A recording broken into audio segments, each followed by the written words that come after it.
देखिए, स्थानांतरण एक प्रक्रिया है। मेरा यहाँ पे समय पूरा हो गया है। शासन मेरे साथ जो लोग ट्रांसफ़र जाने वाले लोग हैं, सबका ट्रांसफ़र हुआ है। और अक्सर होता है कि जैसे कुछ काम ऐसे होते हैं जो जनता को, अधिकारी लोगों को, नेता लोगों को, मीडिया के लोगों को मतलब मेहनत पसंद होती, काम पसंद होता है। तो मुझे लगता है कि कुछ दिनों के लिए मुझे रोका गया। ट्रांसफ़र तो मेरा हो चुका है। जब सरकार चाहेगी या शासन चाहेगा, प्रशासन चाहेगा, तो मुझे गोरखपुर जाना पड़ेगा।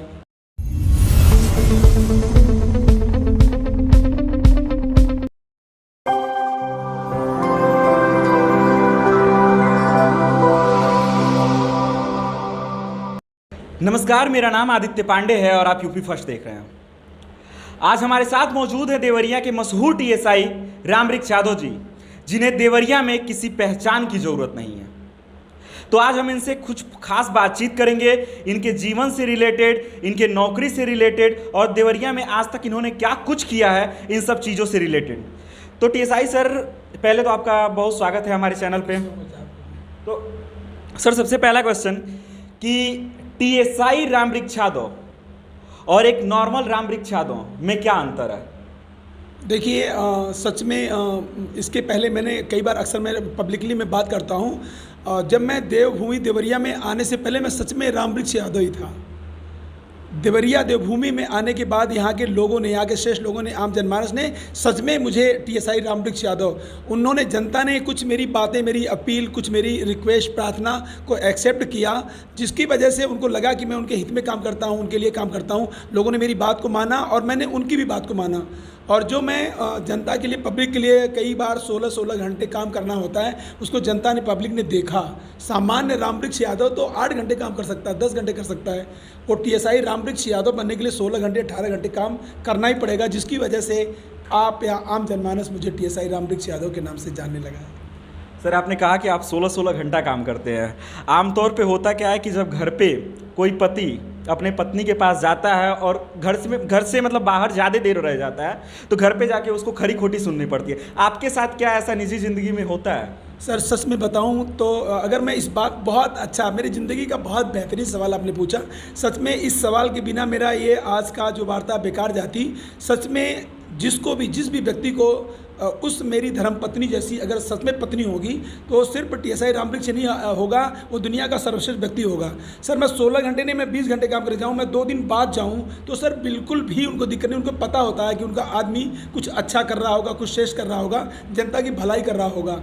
तो मुझे लगता है कि उनके सहयोग के बिना तो ये संभव नहीं है। और थोड़ी बहुत तो मतलब मस्ती होती है, लेकिन मतलब बहुत मजबूती के साथ, कड़ाई के साथ ऐसा नहीं होता कि आप 16 घंटे क्यों काम करते हो, क्योंकि उसका रिजल्ट उनके सामने है। उनका एक्सीडेंट हुआ था, देवरिया के लोगों ने कई लाख रुपए उन पे खर्च किए और बताया नहीं कि किसका लगा। तो उनको पता है कि इतनी मेहनत के बदले जो मिलता है वो ज़्यादा मिलता है, तो इसलिए बहुत ज़्यादा शिकायत उनको नहीं रहती है। आपको मैंने जहाँ भी देखा है, अभी तक आपको मैंने कभी सिविल ड्रेस में नहीं देखा है। आप हर वक्त वर्दी में दिखाई देते हैं, चाहे वो कोई शादी का फंक्शन हो, चाहे नॉर्मली कहीं कोई पूजा पाठ का फंक्शन हो, कोई सत्संग हो, या फिर आपकी ड्यूटी हो।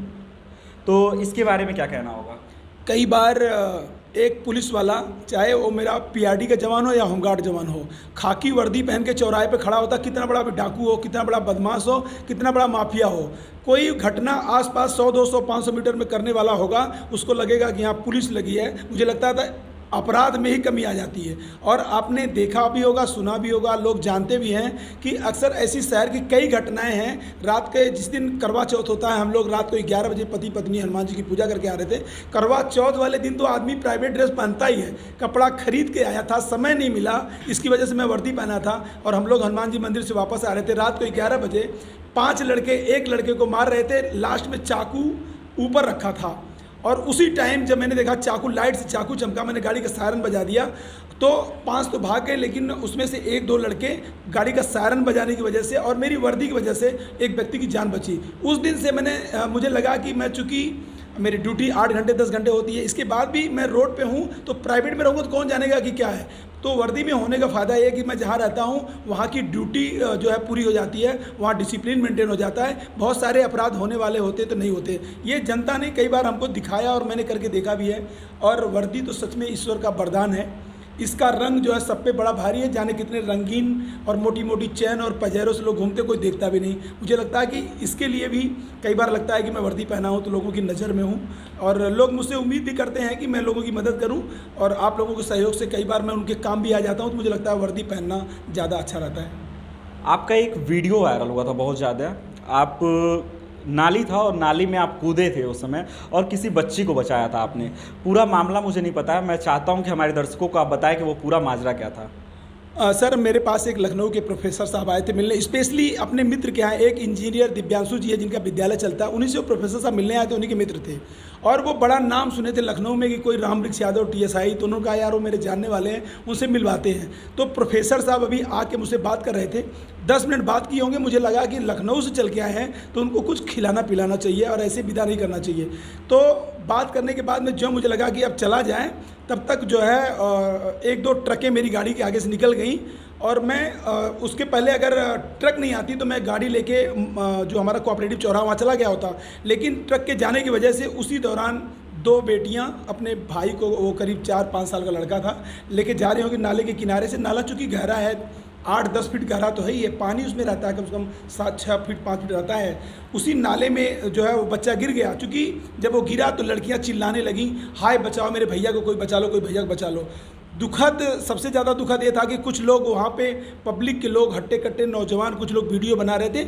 एक लड़की तो, एक उसमें से उसकी एक बहन एक मोटे से हट्टे कट्टे व्यक्ति की पैर पकड़ के रो रही है, चिल्ला रही है, प्लीज़ बचा लो। जब इतना चिल्लाना हो रहा है तो आवाज़ मैंने सुना, मुझे लगा कुछ हो गया। फिर मैं अपनी गाड़ी से कूदा, ट्रक के बीच से निकला, और वहाँ इतना समय नहीं था कि उसमें देखा जाए कि क्या मामला है।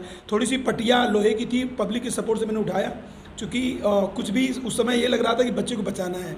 तो मैं नाले में बिल्कुल छलांग लगा दिया, और ईश्वर की कृपा से करीब 30-35 सेकंड में बच्चे को टटोलने के बाद उसका सिर मिला, तो उसको मैंने बाहर निकाला, और फिर उस बच्चे को वहाँ पर नहलाया धुलाया गया। फिर प्राइमरी जो है उसको डॉक्टरी करवा के घर भेजा गया। तो ये घटना थी। और आपने हेलमेट मुहिम चलाया था लोगों को हेलमेट पहनाने के लिए, तो कोई ऐसा वाक्य है जब कोई आके आपको ऐसा कुछ बोला होगा कि आपके वजह से मैं हेलमेट पहनता हूं और मेरी जान बच गई हो, कुछ ऐसा वाक्य है? सर, पिछली साल इस भीखमपुर रोड के आगे एक कौन सा गांव पड़ता, गांव का नाम मुझे नहीं आ रहा है, एक अभिषेक पांडे करके लड़का था, और अपने जन्मदिन के अवसर पे मुझे मिठाई का डब्बा वो लेके आए। उन्होंने कहा सर मिठाई खा लो। मैंने कहा क्यों? कि सर पिछली साल इसी बर्थडे वाले दिन मैं केक लेने आया था और आपने टोका, और सर मैं हेलमेट लगाया और उसी दिन मेरा एक्सीडेंट हुआ। हेलमेट उन्होंने फटा हुआ दिखाया कि सर पिछली साल आपके वजह से मैं हेलमेट लगाया था, जब मेरी जान बच पाई, और नहीं तो सर पिछली साल ही मैं मर गया होता, और माँ बाप का अकेला लड़का हूँ। तब मुझे लगा कि नहीं, मतलब लोगों के साथ थोड़ा ज़बरदस्ती भी करके, प्रेम से जैसे भी मतलब हेलमेट पहना पाया, वो बड़ा ही दिल को छूने वाला वाक़या था। वाक़या तो बहुत है। जैसे एक दिन एक लड़की को, मेरे घर मेरी बेटी की क्लासमेट थी, रात हो गई, उसको घर छोड़ने के पति पत्नी, जिस घर में हम छोड़ने गए थे, बगल वाले घर के लोगों ने देखा कि तो TSI आए हैं, तो पति पत्नी दोनों भाग के आए, मेरे पैर पड़ लिए कि सर आप बहुत ग्रेट। हमने कहा कैसे, क्या हुआ? कि सर पिछली बार जिस दिन आपने हेलमेट लगवाया, ट्रक में लड़े थे, रात का अंधेरा था, कोहरे में ट्रक में लड़े थे, पूरा हेलमेट फाड़ के उनको यहाँ टाके लगे थे कि सर मेरा आदमी जिंदा है और मेरा परिवार चल रहा था आपकी वजह से, ये तो मतलब बड़ा भाग्य है कि आप यहाँ पे आ गए। तो मतलब इस तरह की बहुत सारी लोग हैं जो मिलते कहते हैं सर आपकी वजह से मेरी जान बच गई, आपकी वजह से बच गई। बहुत सारी घटनाएं हैं। तो लगता है कि हेलमेट को देवरिया वासियों ने पहन के अपनी ज़िंदगी बचाई, अपने परिवार की ज़िंदगी बचाई है, देवरिया का मान बढ़ाया। पूरे प्रदेश में हेलमेट पहनने के लिए, पूरे देश में नहीं दुनिया में लोग जानते हैं। सिंगापुर से एक फिल्म इंडस्ट्री में यहाँ पे चुन्नू महाराज हैं, वहाँ से वो बताते हैं कि अरे यार तुम्हारे हेलमेट की मुहिम और यहाँ सिंगापुर में देखा जाता है। कई बार दुबई से लोग फ़ोन करते हैं। तो लगता है कि चलो मतलब मेरा वर्दी पहनना सार्थक हो गया, लोगों को हेलमेट पहनाना सार्थक हो गया। सर पिछले कुछ दिनों पहले देवरिया में एक बहुत ज़्यादा चर्चा हुई थी कि आपका ट्रांसफ़र गोरखपुर हो गया है, और मैं लखनऊ में था, मैंने खुद यहाँ पे देवरिया में कई जगह से फ़ोन करके पता किया, तो मुझे पता चला कि नहीं ये अफवाह है, कुछ लोग कह रहे थे सच है, रुकवा दिया गया है। तो ये पूरा वाक्य क्या था सर? देखिए, स्थानांतरण एक प्रक्रिया है। मेरा यहाँ पे समय पूरा हो गया है। शासन मेरे साथ जो लोग ट्रांसफ़र जाने वाले लोगों सबका ट्रांसफ़र हुआ है। और अक्सर होता है कि जैसे कुछ काम ऐसे होते हैं जो जनता को, अधिकारी लोगों को, नेता लोगों को, मीडिया के लोगों को मतलब मेहनत पसंद होती, काम पसंद होता है। तो मुझे लगता है कि कुछ दिनों के लिए मुझे रोका गया। ट्रांसफ़र तो मेरा हो चुका है। जब सरकार चाहेगी या शासन चाहेगा, प्रशासन चाहेगा, तो मुझे गोरखपुर जाना पड़ेगा। मतलब कि आपका ट्रांसफ़र हो चुका है, जी। ये क्लियर है। जी, बिल्कुल क्लियर है कि मेरा ट्रांसफ़र यहाँ से मेरा समय पूरा हो गया है और गोरखपुर मुझे जाना है आने वाले समय में। और जब तक यहाँ पे मेरा काम पसंद किया जा रहा है या अच्छा लग रहा है और अधिकारी महोदय लोगों को या आम जनमानस को मेरा काम अच्छा लग रहा है, तब तक मैं यहाँ पे काम कर रहा हूँ। बाकी मैं रवाना होऊंगा तो गोरखपुर जाके सेवा करूँगा। तो ये हमारे दर्शकों के लिए एक बहुत बड़ी न्यूज़ होगी। मुझे लग रहा है कोई भी ऑफिशियल अभी तक किसी चैनल ने ये चीज़ नहीं दिखाया है कि टीएसआई सर का ट्रांसफ़र हो चुका है, लेकिन ट्रांसफ़र होने के बावजूद टीएसआई सर को यहाँ पे रोका गया है। आने वाले कुछ दिनों में हमारे देवरिया के लिए शायद एक बहुत खेद की विषय होगी कि हमारे शहर से देवरिया के टीएसआई रामवृक्ष यादव गोरखपुर ट्रांसफ़र हो जाएंगे। तो आगे हम और कुछ बातचीत करेंगे। तो आपसे अगला सवाल ये होगा कि आपको कुछ लोग सवाल उठाते हैं आपके ऊपर कि आप बहुत ज़्यादा फ़ोटो लेते हैं और बहुत ज़्यादा वीडियो बनाते हैं, और ये सवाल मैंने कई बार आप ही के पोस्ट के नीचे कमेंट बॉक्स में देखा है। तो इस पे क्या कहना होगा सर आपका? देखिए, मतलब जिस युग में जिस परिवेश में हम लोग जी रहे हों, पुलिस को बहुत अच्छे नज़रिया से लोग नहीं देखना चाहते। उस परिवेश में शहर का संभ्रांत व्यक्तित्व, माँ बहन बेटी भाई, मतलब एक पुलिस वाले के पास चल के आते हैं। ये मेरे सरकार की, मेरे उत्तर प्रदेश पुलिस की ये मुहिम होती है कि पब्लिकली मेरा लोगों से दोस्ती हो, बिल्कुल दोस्ताना याराना हो। पब्लिक से मेरी दोस्ती नहीं होगी, यारी नहीं होगी, तो होने वाला अपराध के बारे में कैसे पता चलेगा? अपराध हो गया तो कैसे खुलेगा? इसके लिए लोगों से सामंजस्य बिठाना होता है, लोगों को प्यार करना पड़ता है, लोगों को इज्जत देना पड़ता है, लोगों को सहयोग करना पड़ता है, फिर लोग सहयोग करते हैं। जब आप किसी को प्यार करेंगे तो प्यार ही तो मिलेगा। फोटो क्या कोई दुश्मन के साथ खिंचवाता है क्या? अगर उनको मेरा कार्य, मेरा व्यवहार, मेरी बाड़ी, मेरा सब अच्छा लगता तभी तो फ़ोटो खिंचवाने आते हैं। और ये इसके लिए मैं देवरिया देववासियों को मैं कोटि कोटि प्रणाम करता हूँ, श्रेष्ठ लोगों को नमन करता हूँ जो एक पुलिस वालों को इस लायक समझते हैं। इसमें मेरा कोई ज़्यादा विशेष नहीं है। विशेष तो उन लोगों का जो लोग मुझे इस तरह का समझते हैं, जो मेरे साथ एक पिक लेना चाहते हैं। बड़प्पन तो उनका है, श्रेष्ठ तो वो लोग हैं। और वो लोग फ़ोटो कोई अच्छा, फ़ोटो जैसी चीज़ को मैं क्यों मना करूं? आम जनता से जब मेरे लिए ये नियम है, कानून है, मुझे बताया जाता है कि आप दोस्ती करो, तो इसमें तो मतलब हमारी पुलिस की और पब्लिक की दोस्ती बढ़ती है, पुलिस मित्र लोग बनते हैं तो खींचते हैं। सर, ये 16-16 घंटे जो आप काम करते हैं, इसकी एनर्जी कहाँ से आती है? आप हमारे यहाँ भी लगभग 1.5-2 घंटे से आए हुए हैं और आपकी एनर्जी एकदम सेम है। देखिए, बताऊँ आपको, जब आपको एक सम्मान समारोह हो रहा हो जिसमें जिले के सर्वश्रेष्ठ डॉक्टर हों, सर्वश्रेष्ठ समाजसेवी हों, सर्वश्रेष्ठ पत्रकार हों, उसमें एकमात्र मतलब किसी पुलिस वाले को सम्मानित किया जाए जहाँ पे माननीय सांसद जी हों और उसकी बॉडी को छू के कह रहे हों कि मैं आपको छू के गौरवान्वित महसूस कर रहा हूँ और आपने देवरिया का मान बढ़ाया है, बहुत आपको आशीर्वाद, बहुत दुआएं, और हज़ारों लोग सुन रहे हों, तो मतलब आदमी थकेगा क्या?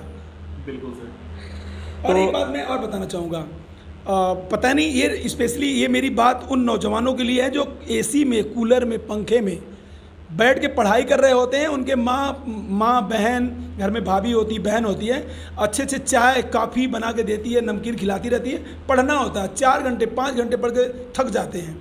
उनके लिए मैसेज है कि 50 साल का जवान 16 घंटे काम करता, कभी नहीं थकता। थकान दिमाग से आती है। सच में अगर आपको ज़्यादा पाना है तो ज़्यादा करना पड़ेगा।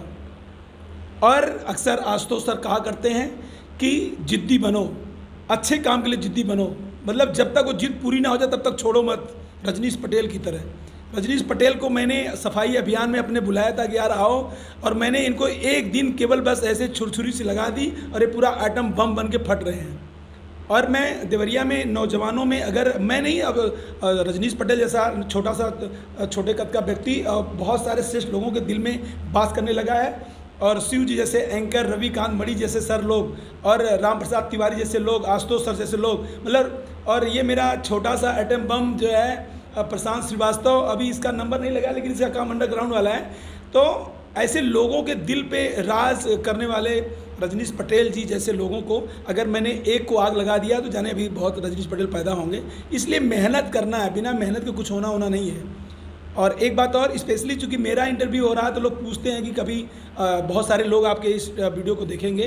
देखिए, कप्तान साहब हमारे बताया करते हैं, बहुत ही विद्वान और बहुत ज्ञानी कप्तान साहब हमारे हैं, वो बताया करते हैं कि ये ज़रूर सोचा करो कि मेरे साथ ज़िंदगी में कितने लोगों ने भलाई किया है और हमने कितने लोगों की भलाई किया है। भलाई जीवन में शामिल होगी तो ज़रूर आपका जीवन आगे का प्रशस्त होगा और अच्छा होगा। सर, हमारे दर्शकों को कोई खास संदेश देना चाहेंगे? देखिए अभी तक हेलमेट, ईयरफोन, अब हम लोग जो है इस मुहिम पे काम कर रहे हैं, देवरिया के श्रेष्ठ टीम के द्वारा हो रहा है। और उसमें आप लोग नो हॉर्न का मतलब कि हॉर्न न बजाना नहीं है। उसमें मतलब है कि आप हॉर्न को स्लो बजाइए, स्लो इस मतलब वॉल्यूम पे बजाइए और कम से कम बजाइए। जहाँ बहुत ही अति आवश्यक हो वहाँ पे बजाइए हॉर्न, जहाँ पे अति आवश्यक हो। स्पेशली विद्यालय के आसपास, हॉस्पिटल के आसपास, कुछ ऐसे संस्थान हैं जहाँ पे बहुत सेंसिटिव लोग होते हैं, वहाँ पे हॉर्न बिल्कुल ही ना बजाएं, बिल्कुल समस्या मतलब क्रिएट ना करें। दूसरी बात कि इसी के साथ अक्सर नौजवान स्पीडी होते हैं, थोड़ी स्पीड में कमी लाइए, हॉर्न बजाने से बच जाएंगे आप। ट्रिपल सवारी चलते हैं, अभी हम लोगों ने आते समय पिताजी चले गए हैं ड्यूटी पे ऑफिस में, मम्मी को बच्चे डरवा के धमका के चोरी से गाड़ी लेके शहर में 3 सवारी निकलते हैं। चूँकि हम घर के गार्जियन होते हैं मुझे नहीं पता होता, लेकिन मेरे पड़ोसी को पता होता है। इसलिए पड़ोसी से अच्छे व्यवहार रखोगे तो पता चल जाएगा कि आपका बच्चा अच्छा है, बुरा है, कैसा है। तो इस तरह से जो है अच्छा एक जो विशेष बात बतानी थी कि आप रोड पे आप रॉन्ग साइड ना चलें। रॉन्ग साइड चलने वाले अपनी ज़िंदगी के साथ खेल रहे होते हैं और दूसरी की ज़िंदगी के साथ भी खिलवाड़ कर रहे होते हैं। रॉन्ग साइड एक्सीडेंट करने पे अटेम्प्ट टू मर्डर का जैसे मुकदमा लिखा जाता है, इस तरह का केसेस लिखा जाता है, जल्दी जमानत भी नहीं होती है। और इसी के साथ मुझे लगता है कि और ये 3-4 पॉइंट महत्वपूर्ण हैं और फिर आने वाले समय में हम लोग और बिंदुओं पर बात करेंगे आपसे। तो ये थे हमारे साथ देवरिया के टीएसआई रामवृक्ष यादव।